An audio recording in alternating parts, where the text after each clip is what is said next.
No, gracias a vosotros. Para mí es un placer estar con gente joven y a ver si logro entusiasmaros por la biotecnología y dentro de unos años alguno de vosotros hacéis cosas seguro que mucho más interesantes de las que os voy a contar ahora.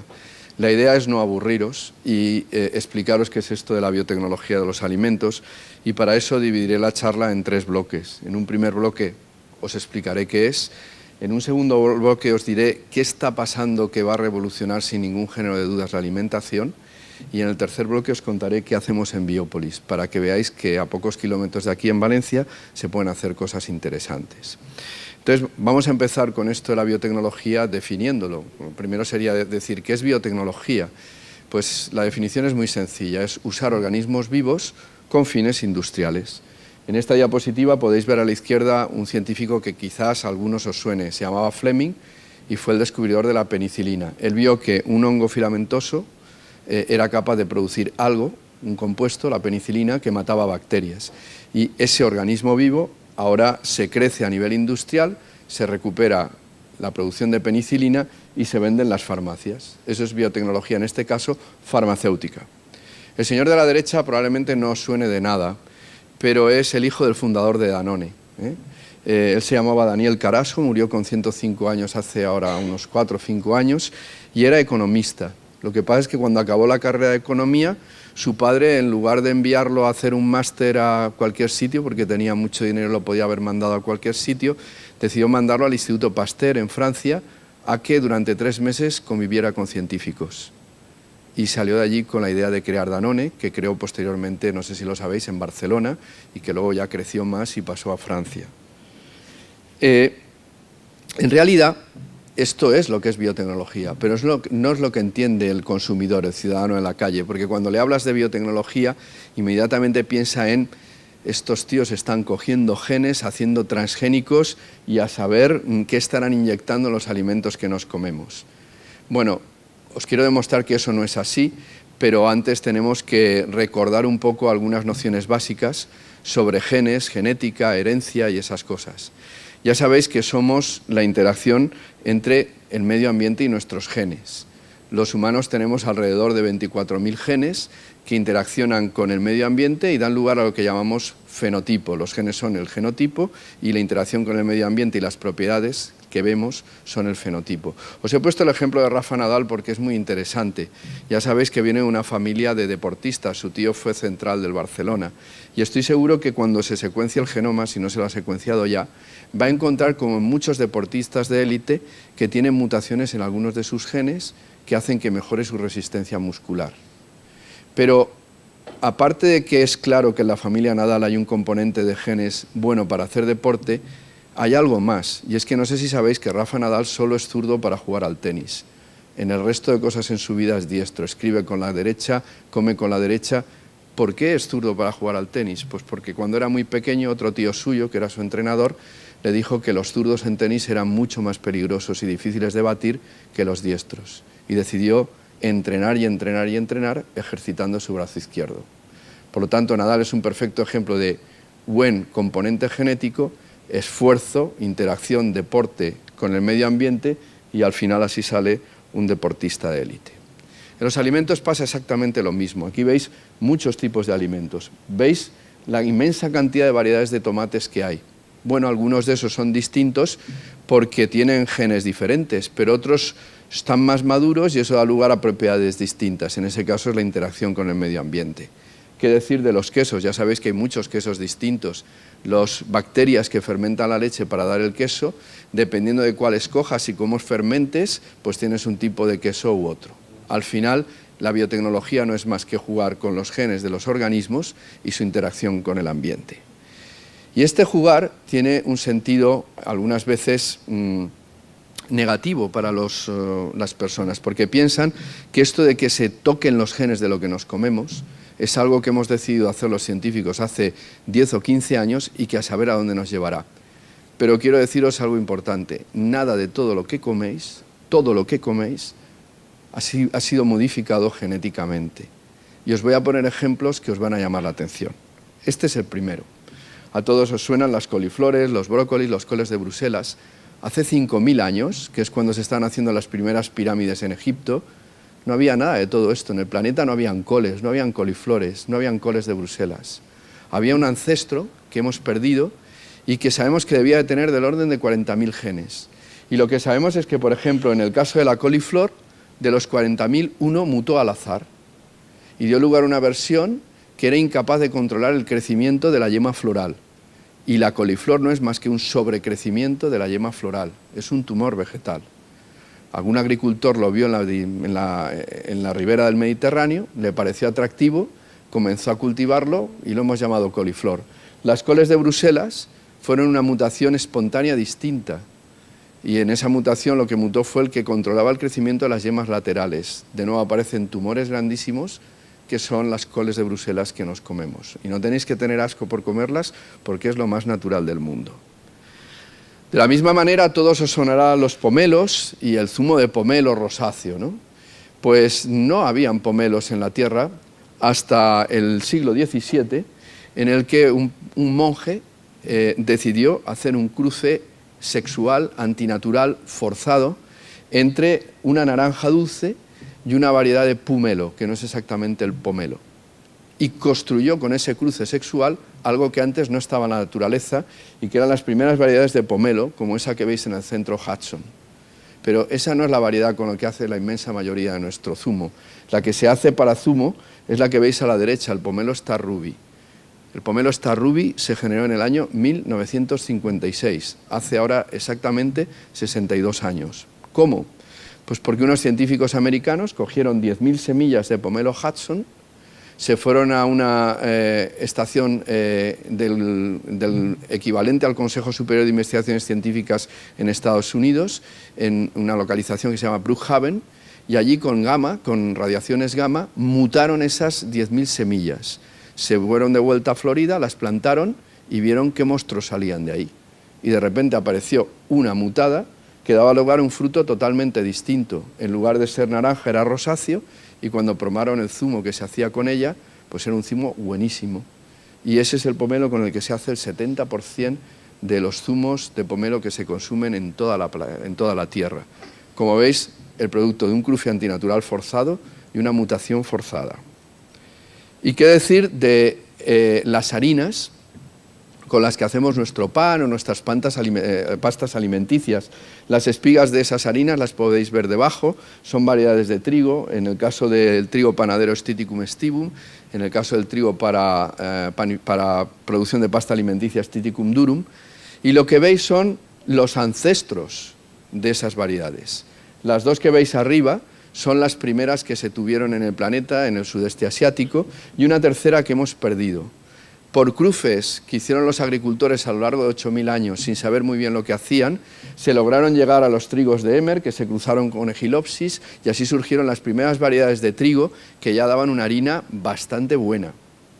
Si analizáis los genomas de las dos variedades con las que hacemos las pastas y el pan, veréis que de cada cromosoma tiene 6 copias. Recordad que nosotros los humanos tenemos 46 cromosomas en 23 parejas. Cuando en una pareja hay un cromosoma de más, por ejemplo en la pareja 21, aparece un síndrome de Down. Bueno, pues los trigos con los que hacemos nuestras harinas son hexaploides, tienen 6 copias de cada cromosoma. Son una auténtica aberración natural, pero nos valen para hacer las pastas y el pan. Y así podría estar poniéndoos muchísimos ejemplos que no afectan solo a vegetales. Por ejemplo, aquí veis pollitos recién salidos del huevo.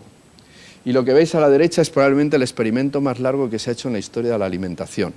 Lo ha hecho el gobierno de Canadá, comenzó en el año 1950 y aún sigue. En el año 1950 las gallinas ponedoras de huevos ponían unos 65 huevos por año. Y lo que decidió el gobierno canadiense es empezar a hacer mejora genética por cruce y mejorar las condiciones de crecimiento en granja, y con eso consiguieron en el año 1980, como veis, llegar a nuevas variedades de gallinas ponedoras de huevos que en lugar de poner 65 huevos ya ponían 110. Pero ¿sabéis cuántas ponen las gallinas que hoy en día se usan para producir los huevos que os coméis todos los días? Más de 300 huevos por año. Y en todo esto ha habido solo mejora genética y mejora de las condiciones en granja. Daros cuenta que hasta ahora he hablado de dos tecnologías genéticas, el cruce sexual, un padre y una madre se juntan y salen niños, o las mutaciones al azar.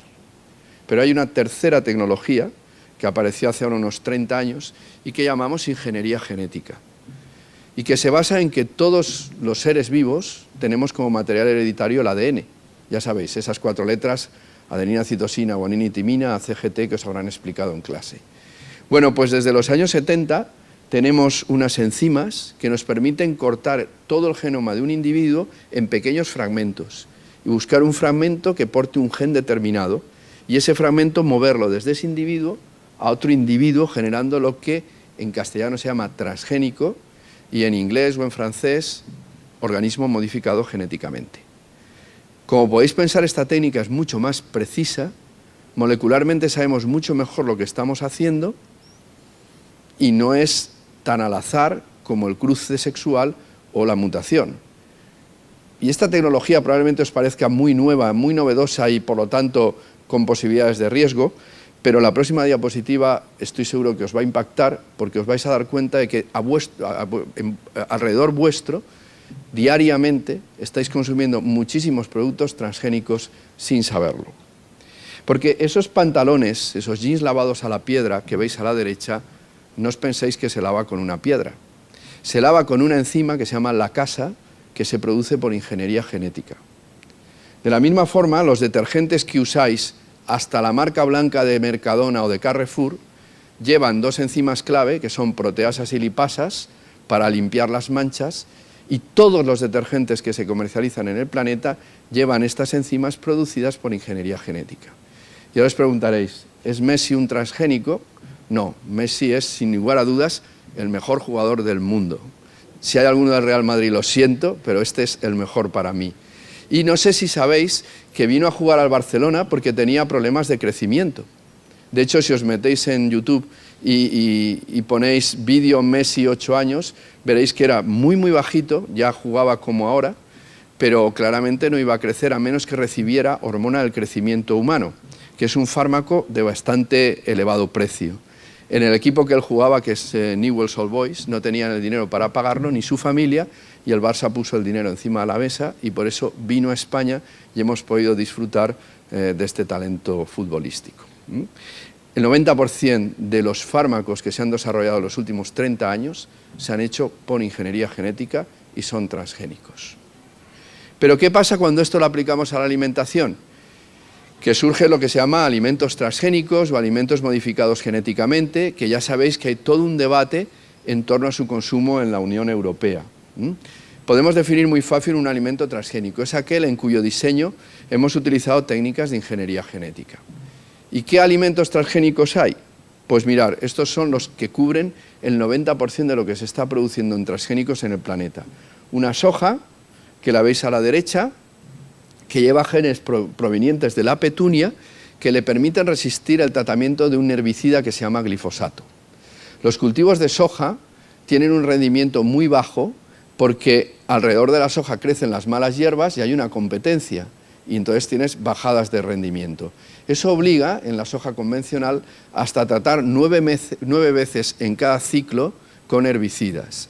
Pero con esta soja resistente al glifosato eso no es así, porque lo que se ha hecho es encontrar un gen de la petunia que da resistencia al herbicida y se le ha introducido a la soja.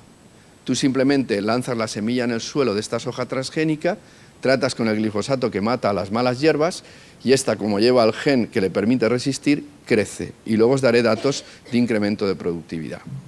Lo que veis a la derecha es distinto, es un maíz que resiste el ataque de ese gusano que veis ahí, que se llama taladro, porque físicamente taladra el tallo del maíz y es la principal plaga del maíz. En este caso lo que se ha visto es que hay una bacteria que se llama Bacillus thuringiensis que produce una proteína, que ahí podéis ver la estructura terciaria, que mata selectivamente a este insecto y es totalmente inocua para los humanos. Entonces lo que hicieron ya hace más de 20 años investigadores de compañías multinacionales que venden semillas es meter este gen de la bacteria en el maíz y hacer que se exprese en el tallo, de forma que cuando llega el gusano y come, inmediatamente se envenena porque está la proteína y muere. Y no hace falta tratar con insecticidas químicos. Como os decía, estos dos cultivos son el 90% de lo que se planta en el planeta.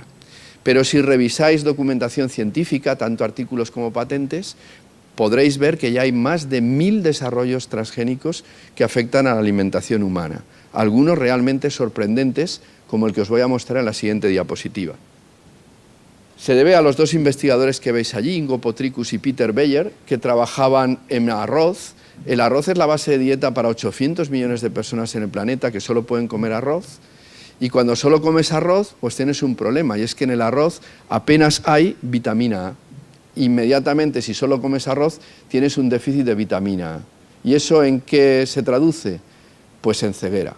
Según datos de la Organización Mundial para la Salud, cada año hay 250.000 niños ciegos nuevos, sobre todo en Sudeste Asiático y en Latinoamérica, y más de 1,5 millones de niños muertos entre 1 y 5 años simplemente porque solo comen arroz y tienen un déficit de vitamina A. Es triste porque bastaría darle pastillas de vitamina A o otro tipo de alimento que contuviera vitamina A para solventar ese problema. Pero en las zonas donde viven ni hay pastillas ni hay posibilidad de cultivar otras cosas. Y lo que hicieron Ingo y Peter fue simplemente ver qué le faltaba al arroz para hacer vitamina A, el precursor de la vitamina A, que es el betacaroteno.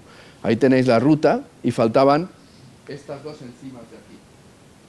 Esta y esta. Esta la trajeron del narciso y esta de una otra bacteria del suelo, y reconstruyeron la ruta y hicieron un arroz que ya produce betacaroteno. El betacaroteno tiene un color anaranjado y es ese arroz que veis ahí un poquito más amarillo, que por eso en inglés se llama the golden rice.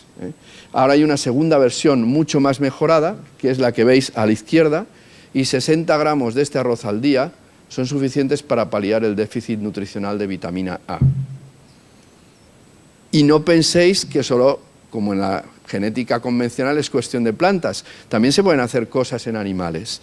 Aquí tenéis una vaca y un ternero. La vaca se llama Pampa 2 y el ternero se llama Pampero. Los ha desarrollado una compañía argentina que se esta Biosidus, con científicos argentinos y capital argentino. Pampa 2 es una vaca clónica y transgénica, porque en esta empresa tienen la tecnología para fabricar clónicos y fabricar transgénicos, y expresa la hormona del crecimiento humano solo en la glándula mamaria. La consecuencia es que hace una leche esta vaca que en cada litro tiene 25 gramos de hormona del crecimiento humano. Esto quiere decir dos cosas. La primera, que ese único animal, un único animal, da la suficiente cantidad de hormona del crecimiento humano como para abastecer de este fármaco a toda Latinoamérica, Estados Unidos y Canadá. Y segundo, que si esta vaca existiera ahora, Messi no vendría a jugar al Barça. Y aún se pueden hacer más cosas. Este tipo que veis aquí enfrente con la barba es un tipo fascinante, al que tuve el placer de conocer hace un par de años. Él trabaja en Boston, en una compañía privada que se llama Ginkgo Bioworks, y su nombre es Tom Knights, es uno de los fundadores de Google. Y cuando te da su tarjeta, en su tarjeta pone Tom Knights DNA Hacker, porque a lo que juega es un físico, es a hackear, según él, el código genético. Solo deciros que en la empresa en la que trabajan han conseguido producir aroma de lavanda en una levadura. Y os preguntaréis, ¿y eso para qué interesa? Ya sabéis que la lavanda es un aroma que está presente en multitud de productos, sobre todo productos de droguería. Igual que el aroma rosa, se vende muchísimo para hacer pues detergente o suavizante que tenga olor a lavanda o que tenga olor a rosa. Pero ¿alguna vez os habéis parado a pensar cuántas centenares de hectáreas de rosa o de lavanda hay que plantar para poder llenar todos esos botes del aroma? Es brutal. Bueno, pues lo que ellos han hecho es llevar los genes que producen el aroma de la planta a la levadura, y en un fermentador de 10.000 litros pueden hacer lo mismo que si cultivaran 100 hectáreas. Esto, como podéis comprender, es desarrollo sostenible. Pero no quiero ocultaros que hay un debate en torno a los transgénicos, que os quiero aclarar que no es un debate técnico, es un debate ideológico. Y frente a los debates ideológicos, los científicos tenemos que ser muy respetuosos, porque cada uno tiene derecho a pensar lo que quiera. Eso sí, lo que tenemos que hacer los científicos es dar la cara y explicar lo que estamos haciendo y por qué lo estamos haciendo. Deciros que en este debate, desgraciadamente, vale todo, y sobre todo valen las medias mentiras. Pero también aclararos que no hay ningún dato científico que avale esos posicionamientos que dicen que los transgénicos son un peligro para el consumidor o son un peligro para el medio ambiente. De hecho, luego de 20 años de cultivos transgénicos, estos son los datos crudos. En estos 20 años se han plantado más de 2.000 millones de hectáreas de plantas transgénicas y han generado beneficios a agricultores por valor de más de 150.000 millones de dólares. Desde el año 2012 se plantan más cultivos transgénicos en países en vías de desarrollo que en países desarrollados. Y en el último año han salido varios de ellos, como una patata que no pardea, unas manzanas que tampoco pardean, un salmón que resiste temperaturas bajas y un nuevo maíz que resiste sequía. Pero los datos, crudos y duros, son que solo en Estados Unidos han habido más de 200 millones de ingestas de alimentos transgénicos sin que se haya reportado un solo caso de un problema en el consumidor. Se ha reducido el uso de pesticidas un 37%, el equivalente a no consumir 584 millones de kilos de pesticidas gracias a las plantas transgénicas. Se ha reducido la emisión de CO2 en un 22%, son 27.000 millones de kilos. Hubiese sido lo equivalente a cada año retirar de la circulación 12 millones de coches y se han aumentado los beneficios de los agricultores en un 68%. Pero a pesar de todo esto, que dice justo lo contrario a lo que dicen los que se oponen a lo transgénico, y estos son datos confrontables, deciros que, por supuesto, esto no va a ser la solución para el problema del hambre en el mundo, como algunas compañías multinacionales dicen. Porque cuando uno visita países con hambruna, y por fortuna para mí he tenido la oportunidad de hacerlo colaborando con FAO y con OMS, inmediatamente uno se da cuenta de que el problema del hambre en el mundo no es un problema que se vaya a resolver con ciencia, es un problema que se va a resolver con conciencia, que es distinto, tomando medidas sociales y políticas adecuadas. Y eso es lo primero que hay que hacer, darnos cuenta que hay mucha gente que no tiene que comer cada día y que somos unos afortunados. Pasando a la segunda parte, deciros que todo esto está muy bien, pero que hay otra avalancha que se nos viene encima que va a ser muchísimo más importante que los transgénicos, y es la genómica. Aquí tenéis dos revistas científicas, las portadas de la una y la otra salieron con un día de diferencia, y son las portadas de Nature y Science, donde se publicó hace ahora 15 años, más, ya 17 años, los dos primeros genomas humanos, o lo que es lo mismo, las secuencias de As, Ces, Ges y Tes de todos y cada uno de nuestros genes. Fue sin duda el mayor hito de la historia de la biología, pero estos dos artículos costaron 3.000 millones de dólares y el trabajo de 3.000 científicos durante 10 años, porque las tecnologías que teníamos para secuenciar eran muy pobres.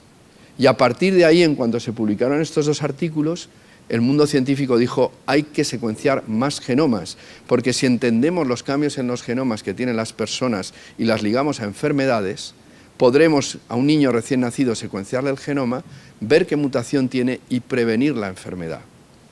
Eso lanzó una carrera para construir máquinas que secuenciaran más barato y más rápido el DNA. Y son todas las que veis aquí. Si venís un día a visitar Biópolis, veréis que en nuestra compañía Life Sequencing tenemos 4 de estas plataformas de secuenciación genómica masiva. Fuimos el primer laboratorio en España en tener un secuenciador genómico masivo y el 7º en el mundo. Y hoy en día, en nuestra compañía, secuenciar un genoma humano ya no cuesta 3.000 millones de dólares y el trabajo de 3.000 científicos durante 10 años. Lo hace un técnico de FP por unos 6.000 euros y en aproximadamente 3 semanas. Y la historia no va a acabar aquí, porque estamos manejando, somos service provider de una compañía que se llama Ion Torrent y nos mandan para probar los nuevos desarrollos.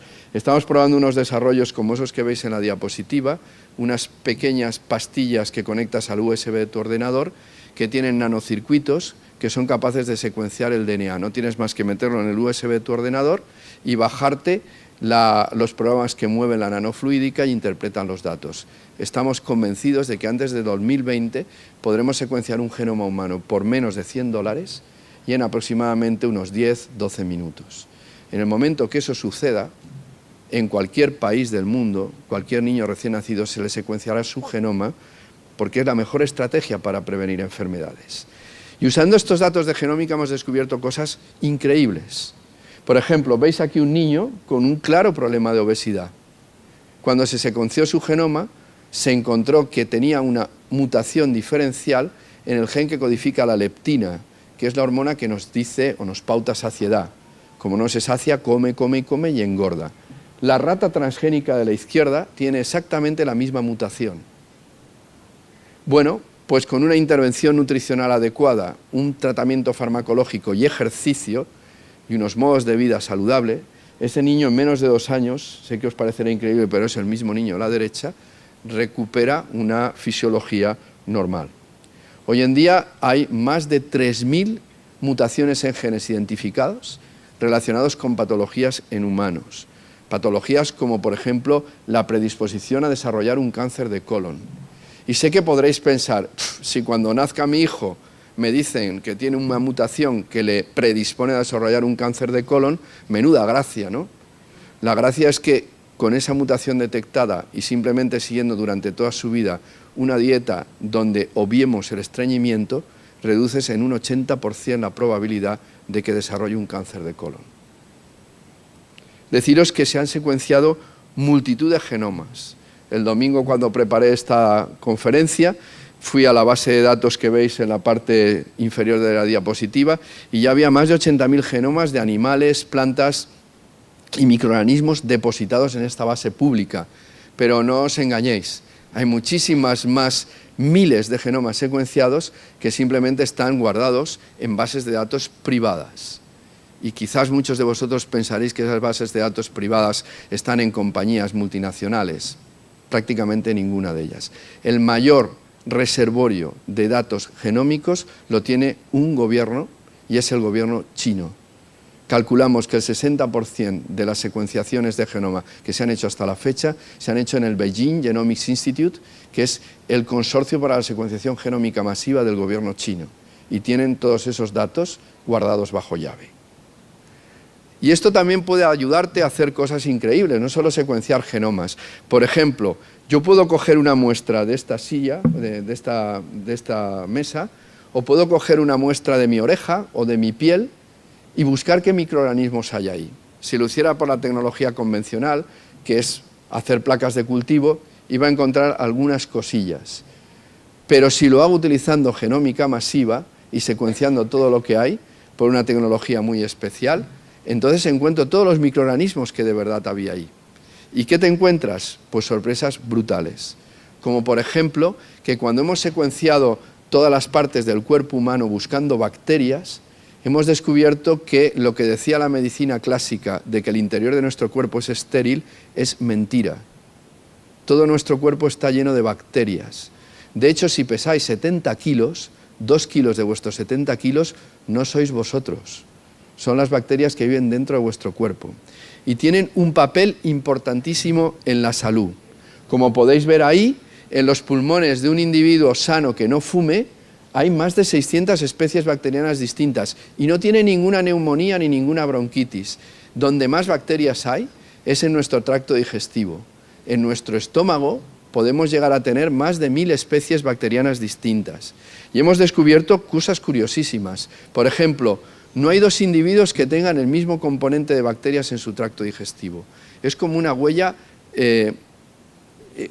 nuestra, es propio nuestro. Mantenemos una proporción de bacterias en nuestro tracto digestivo que es similar en nuestros hermanos o en nuestros padres.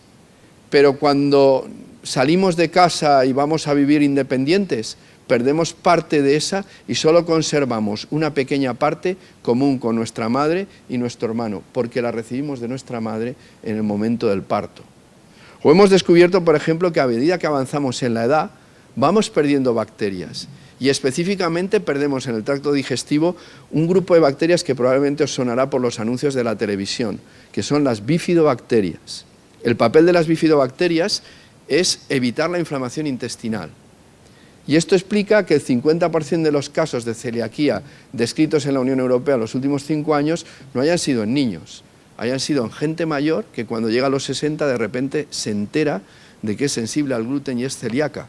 Hasta ese momento las bifidobacterias de su tracto digestivo estaban conteniendo la inflamación, pero al perderlos la inflamación brota. Y esto os va a interesar mucho, hemos descubierto que el microbioma digestivo es diferente en los individuos obesos de los individuos delgados. Tienen menos de un grupo que se llama bacteroidetes y más de un grupo que se llama firmicutes.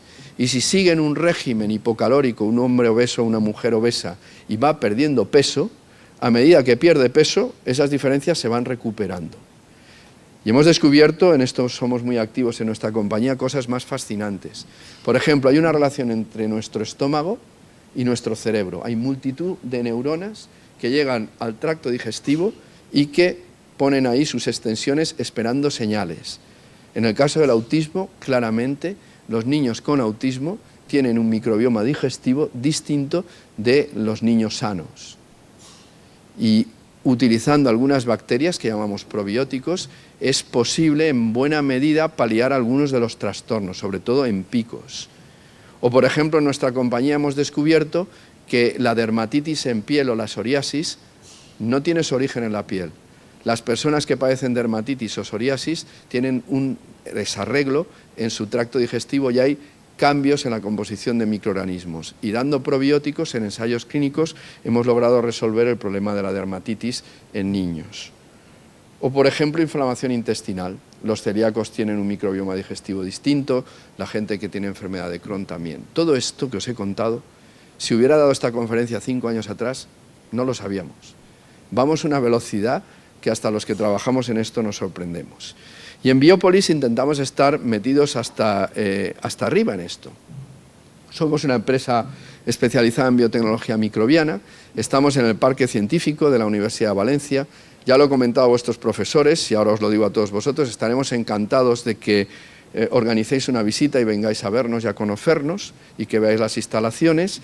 Y lo que hacemos es trabajar para empresas del mundo alimentario, del mundo farmacéutico o del mundo químico, intentando darles desarrollos transgénicos, desarrollos de biotecnología.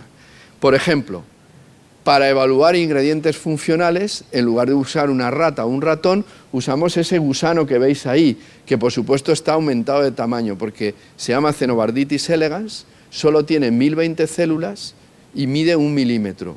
Ya sé que os parecerá marciano, pero el 65% de nuestro genoma está en el genoma de ese gusano. Y eso nos ha ayudado a construir modelos de diabetes, de Alzheimer, de obesidad, de estrés oxidativo, de inflamación, y ahí es donde probamos nuestros fármacos o nuestros ingredientes funcionales. ¿Qué tiene de bueno? Que este animal no sufre porque no tiene un cerebro y por lo tanto, desde el punto de vista de la bioética, estás trabajando en un modelo mucho más adecuado. Desde el principio de Biopolis hemos desarrollado muchas bacterias positivas para la salud, lo que se llaman probióticos, intentando poner ciencia detrás.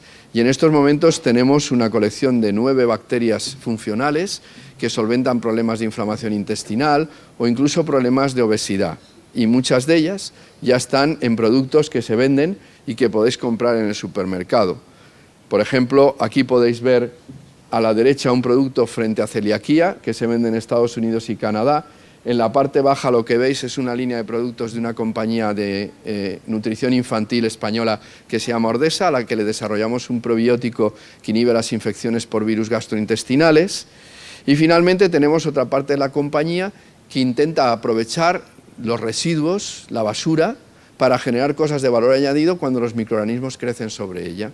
Tenemos experiencia en todos los residuos que veis a la izquierda, desde suero de quesería, fases ricas de glicerol, restos grasos de matadero o incluso basura urbana. Y tenemos una colección de microorganismos que cuando crecen sobre eso producen cosas de muchísimo valor.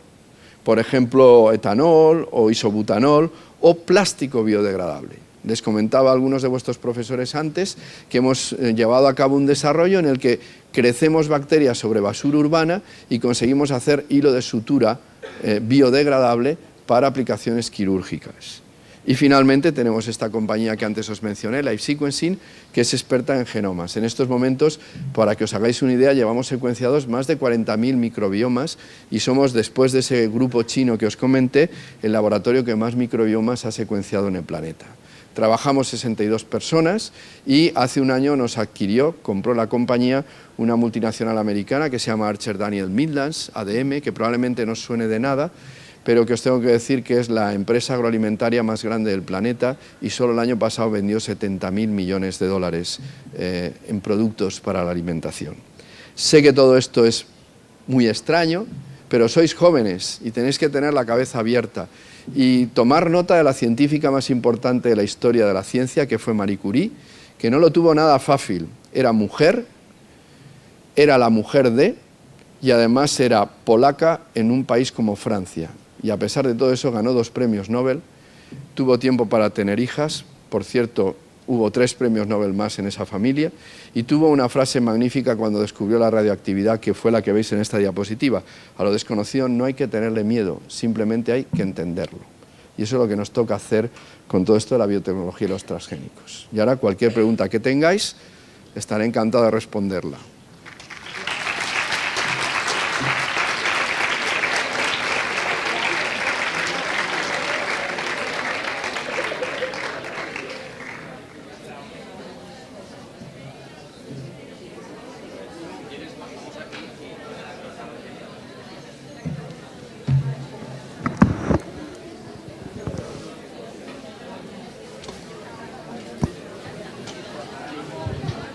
Bueno, ¿qué os ha parecido? Impresionante, dicen por aquí. ¿Os ha gustado? No solo es ciencia abstracta, sino que es ciencia de la vida cotidiana que nos afecta a todos y nos afectará en los próximos años. Y más cosas que están por venir, lo desconocido. Entonces vamos a intentar entenderlo. Para intentar entenderlo, seguro que tenéis alguna pregunta, alguna cosita que os ha hecho dudar o que os ha interesado y queréis que Daniel nos conteste a alguna pregunta. Os acerco el micrófono. A ver, ¿quién se anima? Yo quería preguntarle... Bueno, hola. Yo quería preguntarte la diferencia, bueno, que me imagino que para ti será una chorrada, ¿qué diferencia hay entre clónico, o sea, clonar, transgénico y la otra palabra que has dicho? Sí. O sea, ¿qué diferencias a nivel, por ejemplo, del laboratorio, o a nivel así, lo primero que se te ocurre entre clonar? ¿Lo habéis entendido? Clonar es reproducir fidedignamente algo. Entonces, ya sabéis que hay tecnologías que se desarrollaron en los últimos 15 años que nos permiten clonar células, y, por ejemplo, tener las famosas células madre. En ese caso, lo que se hace es que, por la vía tradicional, cuando tú quieres reproducir una célula, pues tienes que hacer cruce sexual, tienes que coger un espermatozoide que fecunde un óvulo y allí se llega, luego del periodo embrionario, a un individuo que tiene la mitad de dotación cromosómica de la madre y la otra mitad de dotación cromosómica del padre. Eso es el cruce sexual normal de toda la vida, Cuando uno hace células o clónicos, no trabaja así, porque lo que quiere es tener un clónico o del padre o de la madre. Entonces lo que hace es que coge esa célula y directamente entra en un estadio determinado de la célula y consigue, a través de técnicas de laboratorio, que no haya una reproducción sexual, sino simplemente, con pases sucesivos, lograr las células clonales. Por lo tanto, a diferencia de lo otro, en lugar de tener un individuo nuevo que tenía la mitad del padre y la mitad de la madre, en este caso tienes uno que tiene todo lo de uno o de otro. Eso en la naturaleza se da, pero no en el ser humano ni en los mamíferos. En el laboratorio lo podemos hacer, pero en la naturaleza no. Y finalmente está lo transgénico, que es muy sencillo. No quiero ni el cruce del padre y la madre ni hacer un clónico. Lo que quiero es que, he visto que tiene este problema, y le voy a meter un gen que resuelva ese problema. Uno. Por lo tanto, si un genoma, imaginaos que un cromosoma humano extendido, si ahora extendiéramos aquí el ADN de una de nuestras células, serían 2 kilómetros de largo, de una de nuestras células. Pues buscamos un trocito pequeño, que sería 1 centímetro, donde hay un gen determinado, y solo cogemos eso y lo introducimos en el genoma de un padre o una madre. ¿Y qué conseguimos? No exactamente el padre o la madre anterior, sino el padre o la madre con un pequeño cambio. Esas son las diferencias. Todo es perfectamente abordable en el laboratorio y además no os penséis que con tecnologías muy difíciles de hacer. Hoy en día se puede construir un transgénico en el laboratorio prácticamente en unas horas y con un par de tubos de ensayos y una pipeta automática, no necesitas más, porque todo ha ido muy rápido. Hacer un clon es mucho más complicado, pero no penséis que es muy difícil hacer un transgénico, que no lo es. De hecho, para que os hagáis una idea, hay países como Holanda o Finlandia donde en secundaria una de las prácticas de laboratorio es hacer un transgénico. Se venden kits para eso.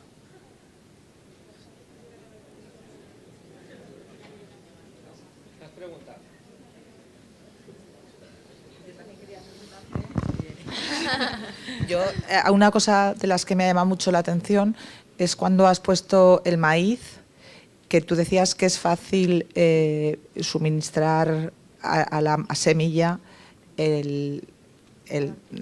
o sea, el cambio cromosómico o lo que sea. ¿Eso cómo se hace? O sea, en una semilla, ¿cómo es fácil manipularla genéticamente para que ese gusano no le ataque? Es sencillo. Lo único que tienes que hacer es conseguir en el laboratorio tener un cultivo in vitro de un trozo de ese maíz y separar células. Entonces, cuando tienes una única célula separada y tienes el trocito de DNA por otro lado, utilizas un aparato que se llama electroporador, que lo único que hace es dar una descarga eléctrica potentísima en un tiempo muy corto que abre poros en la pared de la célula, y la célula que tú le has puesto embebida en una solución acuosa que lleva el gen, lo chupa, y a partir de ahí los mecanismos de integración hacen que todo funcione. Es realmente sencillo, no hay que tener unas tecnologías y unos laboratorios sofisticados. Aquí hay otra pregunta. Daniel, yo te quería preguntar algo más de nuestra situación, y quería saber cuál es un poco el futuro de la biotecnología en España, qué perspectivas hay, y más sobre todo para los estudiantes que tenemos aquí, qué posibilidades de trabajo tiene una persona que se dedique a este sector. Bueno, España tiene una magnífica productividad en biotecnología. En estos momentos, cuando tú miras publicaciones científicas, España ocupa en biotecnología la 4ª posición del mundo. Luego de Estados Unidos, China, Alemania y Finlandia. Tenemos un organismo público que es el Consejo Superior de Investigaciones Científicas, que es el segundo organismo en el mundo público en producción biotecnológica. Lo que no tenemos, lamentablemente, es una sociedad y una clase política que se lo crea. Y esto vale para la biotecnología, para la física corpuscular y para la química. Y para vosotros que sois jóvenes, poner el oído en esto. Un país se hace grande y crece en función de cómo es capaz de detectar qué va a pasar en el futuro y cómo posicionarse mejor. Para eso necesitas tener una clase política que tenga altura de miras, y necesitas tener proyectos a largo plazo, proyectos en educación, en investigación científica o en protección social. Insisto, para eso necesitas tener una clase política con altura de miras. Aquí en España, ¿qué falla? Aquí en España lo que falla es fundamentalmente la clase política. Y fijaros que no he hablado de ningún partido en concreto, porque os tengo que decir que, tristemente para mí, me parece que no tenemos un solo partido político que se crea esto de la ciencia. Ni los clásicos de toda la vida, ni los nuevos que han venido, ni a la izquierda ni a la derecha. No les interesa la ciencia para nada, porque para que te interese la ciencia tienes que tener altura de miras, y no tienen altura de miras. Por lo tanto, si queréis dedicaros a la ciencia, os tengo que decir dos cosas. Es una suerte ser científico, porque tienes un trabajo donde no hay 2 días iguales, donde cada día que llegas el problema es diferente, donde tienes que tener una cabeza totalmente abierta a los cambios que te hace sentirte perpetuamente joven. No hay una mejor profesión que esta, al menos a mí me parece que no hay una mejor profesión. Pero vivimos en un país donde no nos lo ponen fácil, nos lo ponen mucho más fácil fuera. ¿Eso quiere decir que tengamos que pensar que si queremos ser científicos nos tenemos que ir fuera? Hombre, necesariamente no, porque además también es bueno pasar una época fuera y ver otros sitios y otras mentalidades y otras culturas. Si queréis dedicaros a la ciencia, os aseguro que no os aburriréis, os lo pasaréis francamente bien, tampoco os haréis millonarios, pero no todo en la vida es el dinero, pero tener paciencia si lo vais a hacer en España.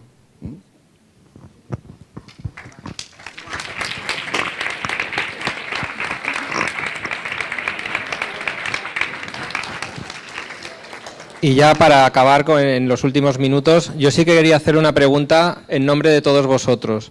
Es decir, Daniel, ¿qué es lo que tendrían que estudiar nuestros alumnos si quisieran dedicarse a todo lo que tú les has enseñado? Bueno, hay una oferta amplia, ¿eh? Hay desde carreras muy básicas, como podrían ser biología, química, física, matemáticas, porque una de las cosas que no hemos mencionado es que todos esos datos necesitan un tratamiento informático brutal y la bioinformática se está convirtiendo en una herramienta de trabajo indispensable, ¿no? Y luego hay otras carreras, otros grados mucho más enfocados, como es biotecnología y biomedicina, no sé, tecnología de los alimentos.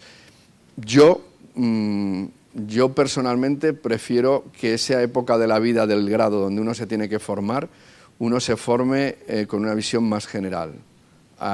Por lo tanto, haciendo química o haciendo biología, no es hiperespecializándose desde el principio. Luego ya hay tiempo con un máster en especializarte. Pero eso es lo que yo opino, pero creo que no está muy bien visto. Creo que lo que se tiende ahora desde la oferta universitaria es a que os hiperespecialicéis desde el primer momento. Si queréis dedicaros a la biotecnología y no queréis esa especialidad más amplia, pues obviamente biotecnología es la licenciatura que deberíais de buscar. Deciros que en Valencia la oferta la Universidad de Valencia, la Universidad Politécnica de Valencia y también alguna universidad privada. Yo creo que el CEU San Pablo y la Universidad Católica también la ofertan, ¿eh? Es una cuestión de que llegado el momento lo debatáis internamente y lo penséis, ¿eh? Pues muchísimas gracias, Daniel. Esperamos contar contigo en una próxima ocasión. Un gran aplauso.